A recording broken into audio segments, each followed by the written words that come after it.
Hey everybody, welcome back to Cola Down the Coast. I am currently in West Palm Beach visiting with my brother and his family. Last that you saw me, I was in northern Florida in Jacksonville staying with my cousin trying to ride out a hurricane. So let's jump into the recap and see how I got here.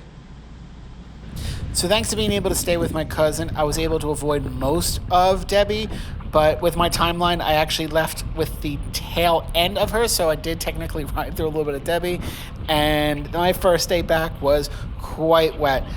There was a little bit of a wind, but nothing actually that I was too worried about, but it had rained the entire time for this day. So the one fortunate thing about this point in the trip, beyond this little detour that I got here, is from a navigational standpoint, I really don't have to worry too much about anything anymore. It's pretty much a straight shot. All the way from Jacksonville to Key West, I'm really just going south or southish. For the most part, the route just follows A1A. There are some little deviations, but they're very small deviations, and they're almost always still going south parallel to the A1A. The other thing that's pretty good is from here on out, I'm pretty much going through civilization, so if I need to stop at a store, I'm not too far from anything, except for this part coming up, and we'll talk about what happened to this part coming up. So this is the last bit just south of Jacksonville Beach, so there's a bunch of developments and houses and golf courses, but just past this and these nicer homes that I'm going through here, there's going to be a reserve. And this reserve is a really long stretch of what is basically a barrier island. I think it's about 20 miles, and there's nothing at all down this way. Beyond it being kind of desolate area for this reserve, it's a pretty busy road for just being a one-lane highway, so it wasn't the most comfortable going, especially going through the end bits of Debbie. Now, this next bit here is exactly what I didn't want to happen in this stretch where I really wasn't supported. Right there, hitting a tortoise shell.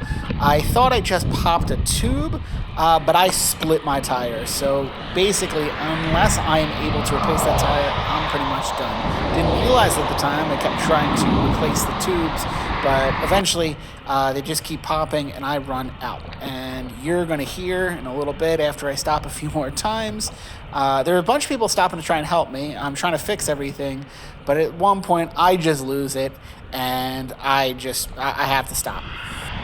Before that, though, I tried everything. I tried replacing my tubes. I tried patching both tubes.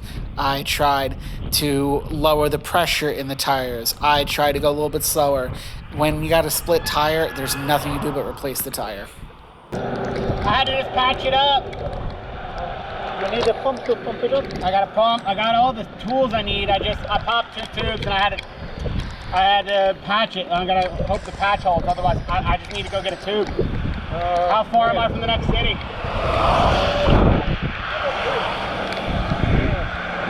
I was pretty far from the next city. No!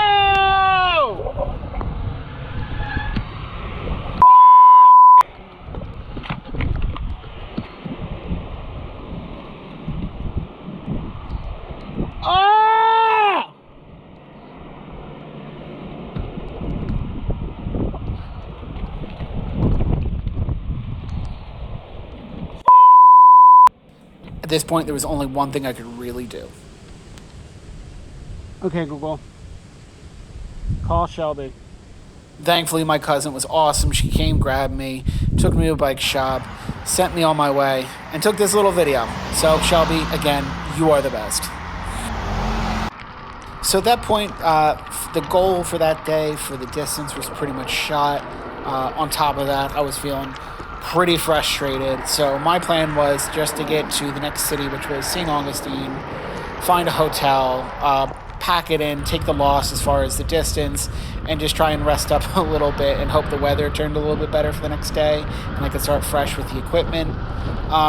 Fortunately, actually, once I got to St. Augustine, I still had quite a bit of time in the day, so I was able to just kind of mosey around St. Augustine a little bit. I wanted to spend a little bit more time there, but I did feel like I kind of wanted to move on and get a little bit outside of it.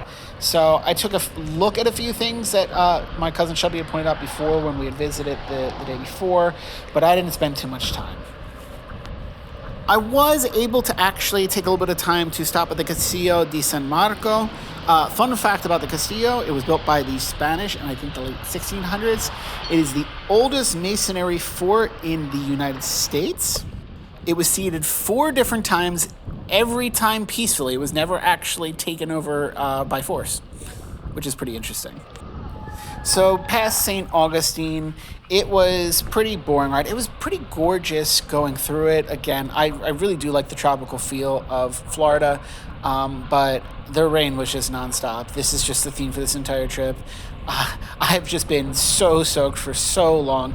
I'm kind of used to it at this point, and the fact that I knew what I was kind of getting into with the going into the hurricane, honestly, it didn't bother me as much, but it does take a toll on you from an energy standpoint.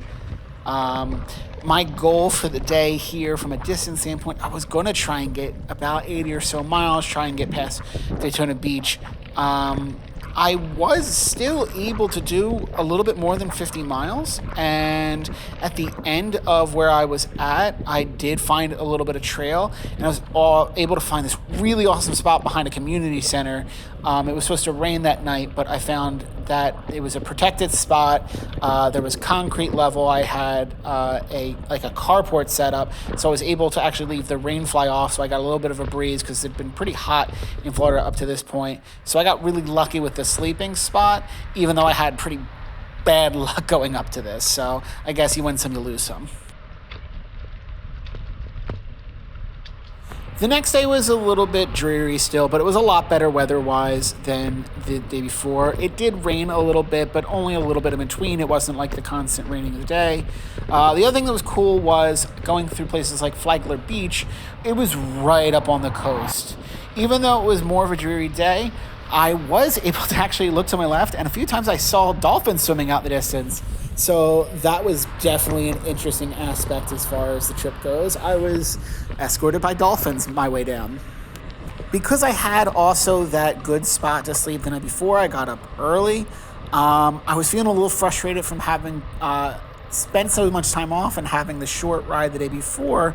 I had a little bit of a tailwind starting this day, so I kind of wanted to push myself a little bit more, and I ended up pushing myself pretty hard.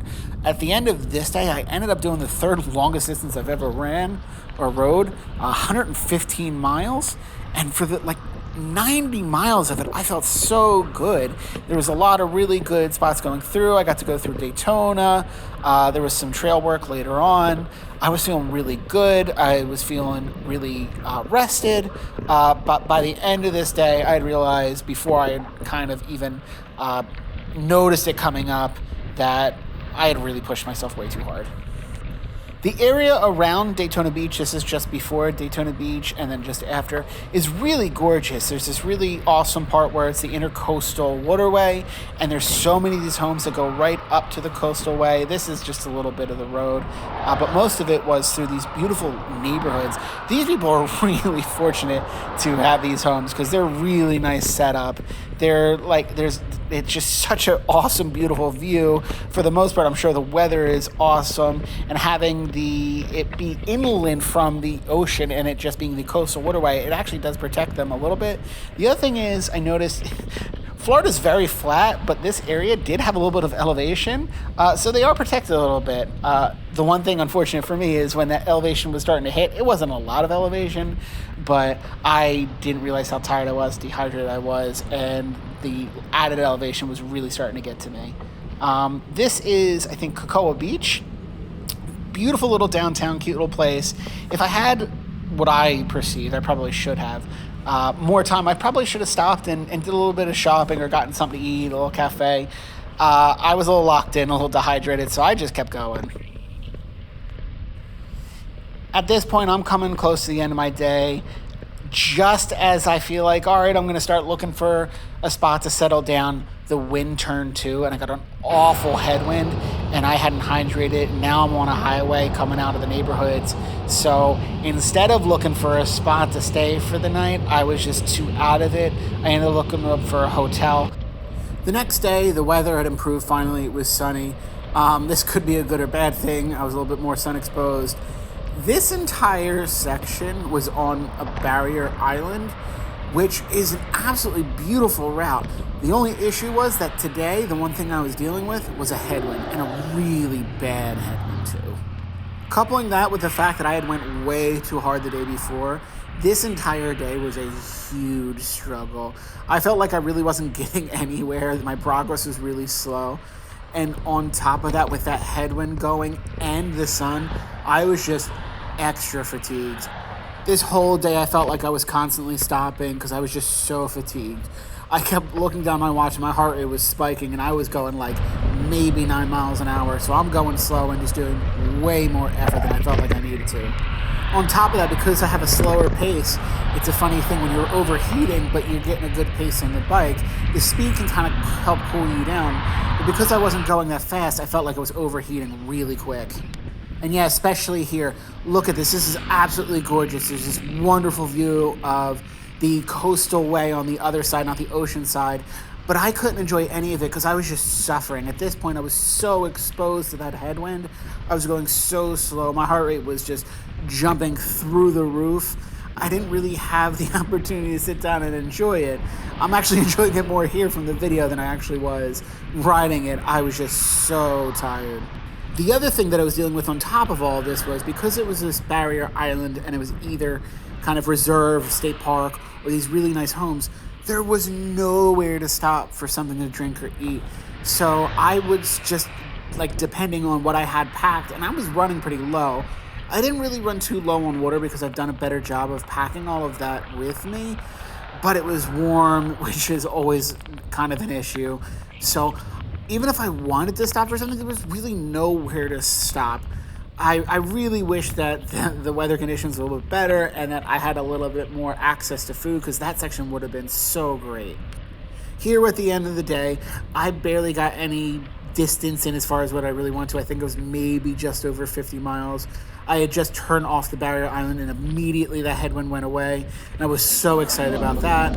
And as soon as I could, I ducked in for some food, and I was really lucky. I found this Swift Grill in Fort Pierce with this Mediterranean, and it was so good. So here we are to the next day. This is my last day until I get to West Palm. And the weather is holding up really nice. And fortunate for me, I get to get off that barrier island. I get to go inland a little bit. So even though there is a headwind, I'm not nearly dealing with the brutality of it. And I got to keep a pretty good pace for this day. I was still very tired from that 115 day and the day before, but my heart rate was not nearly spiking the way that it was the day before.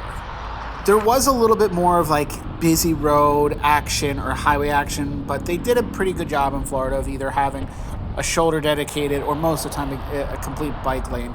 It's not the most ideal, but I've dealt with much worse, and for pacing wise, it was great. The other thing is, in pure Florida fashion, really quick, even though it was nice weather to start with, I got downpoured on again. This is one of those typical Florida, comes in quick, comes in heavy, goes away after a little bit. But I mean, in pure like theme for this entire trip, I was just always soaked. I think the only time I haven't been for the longest time in this stretch was the last 2 days, and that was when I was dealing with all that fatigue. So damned if you do, damned if you don't kind of situation here.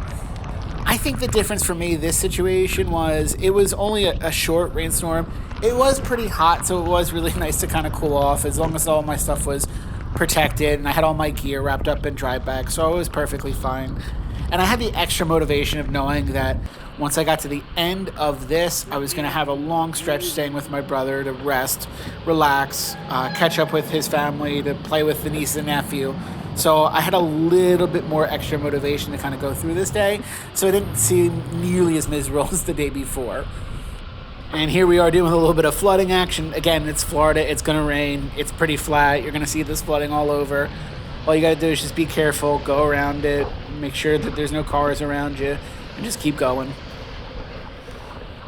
For almost the entirety of this day, like I said, I was either on Route 1 or A1A, so it was mostly road going down. Unlike some other states, even though there was a shoulder off the side of the road, they did a better job of Florida of keeping it clear, because it seems like more people on bikes actually use this.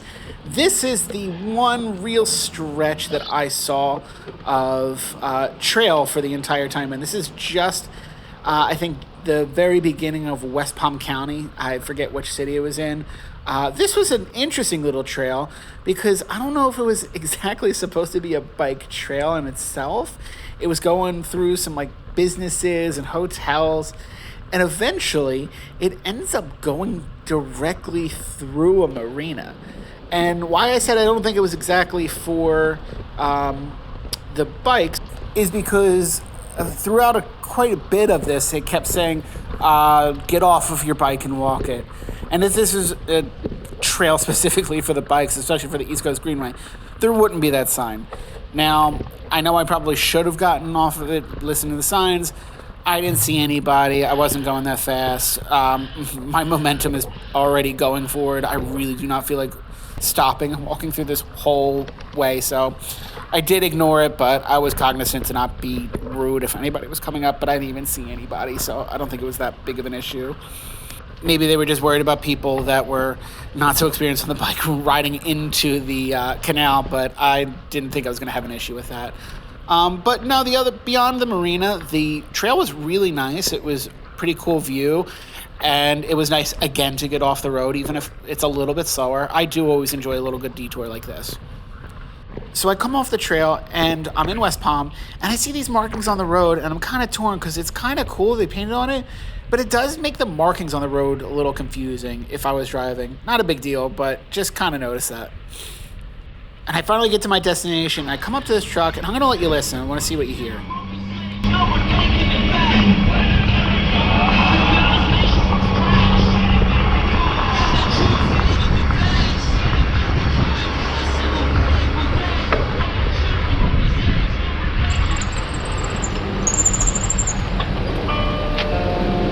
How do you believe you can solve this problem with the Jews?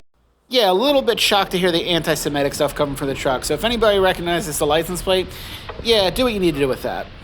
Beyond that, finally getting through to my destination. I'm down in West Palm Beach, and it's a gorgeous area of the downtown.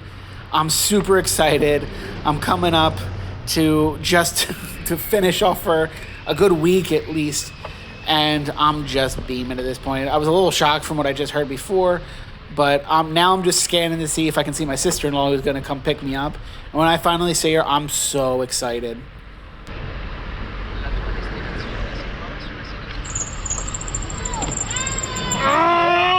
I would hug you, but I'm so smelly and terrible.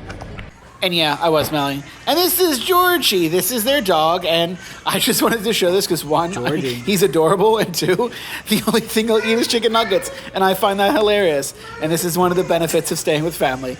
Getting to hang out with Georgie and his chicken nuggies. In a few days' time, my stay here with my brother's family is going to end. And I will go on to my final stretch. Going through Miami and finally ending up at my final destination. So, until next time, see you in Key West, all the way down the coast.